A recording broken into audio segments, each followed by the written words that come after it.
এই চুলায় শুকনা মরিচ ভাজবো। আগের যে ডাল ছিল ওইটা, এই ডাল হচ্ছে শুকায় নিছে এইভাবে। এটা শুকনা মরিচ ভেজে ভর্তা করব। আর এখানে আমার তরকারি কমপ্লিট। নামায়া এখানে ভাত বসাবো। দেখে তেল দিয়ে দিই। বিসমিল্লাহ। শুকনো মরিচ ডাল একদম অল্প, শুকনো মরিচ একটু বেশি করে দিলাম। আমি খাবো এই জন্য ভর্তা করে। এই ডাল ভর্তাটা শুধু আমার জন্যই করবো, শুকনো ডাল ভর্তা। এই জন্য শুকনো মরিচটা একটু বেশি করে দিয়ে পেঁয়াজ দিয়ে মাখায় খাবো। ঝাল আমার খুবই পছন্দ, এই জন্য মোটামুটি যেগুলোতে পারি ঝাল দিয়ে রান্না করি। এই তেলটা দিয়েই ভর্তা করব, আলাদা সরিষার তেল দেব না। বেশি মজা করে খেতে যায় আমি একটা ভুল করে ফেলছি, তাড়াহুড়া করে লবণ দিয়ে দিচ্ছি। শুকনা ডালের যে ডাল শুকায় যে ভর্তাটা করা হয় ওটাতে লবণ না না দেওয়া কি দিলে বেশি হয়ে যায় লবণ, কারণ রান্নার সময় তো লবণ দেওয়াই হয়। অসুবিধা নাই, আমি খাবো, এটা তো আর অন্য কেউ খাবে না। তারপরও তাড়াহুড়া করতে যায় বলে লবণ দিয়ে দিচ্ছি। এইভাবে ডাল ভর্তাটা খেয়ে করে দেখতে পারেন।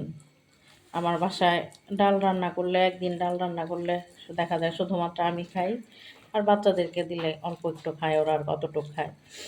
তারপরে এই ভর্তাটা আমার প্রায়ই করা হয়, কারণ এতদিন ডাল রেখে রেখে খেতে ভালো লাগে না। তারপরে আমি হচ্ছে শুকায় এভাবে শুকনা মরিচ বেশি করে ভেজে পেঁয়াজ চিকন চিকন করে কেটে সরিষার তেল দিয়ে মাখাই। ঝাল ঝাল করে ভর্তা খেতে ভালো লাগে অনেক। ধনিয়া পাতা দিব, ধনিয়া পাতা দিলে আরও ভালো লাগে। আমি নুডলস রান্না করব। পেঁয়াজ কেটে নিচ্ছি, পেঁয়াজ কাঁচামরিচ, এখানে হচ্ছে ফুলকপি, গাজর একটু। বিসমিল্লাহ। আগে রান্না করতেছি বিকালের নাস্তা, কারণ সন্ধ্যার সময় কিংবা বিকালবেলা হচ্ছে আমি সময় পাই না। সন্ধ্যার সময় আমার মেয়েকে নিয়ে বসতে হয়, হোমওয়ার্ক করাইতে হয়, একটু পড়াইতে হয় ওকে। তখন দেখা যায় ও সামনে থেকে উঠলে ও আর করতে চায় না, এই জন্য এখনই করে রাখি, তারপরে শুধু গরম করে দেবো ইনশাল্লাহ। পেঁয়াজ মরিচের সাথে লবণ দিয়ে দিচ্ছি, এখন এই সবজিগুলো দিয়ে দিব।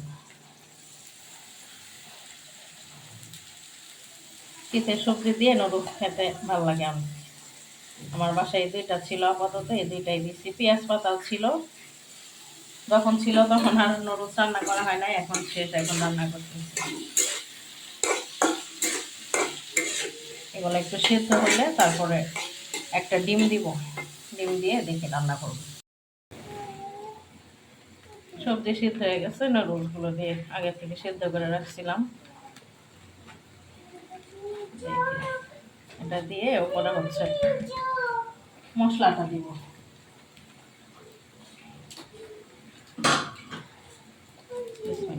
এই মশলাটা দেওয়ার কারণে লবণ একদমই কম দিচ্ছি, নাইলে দেখা যায় লবণ পরে বেশি হয়ে যায়। মশলার সাথে লবণ দেওয়াই থাকে না। বিসমিল্লাহ।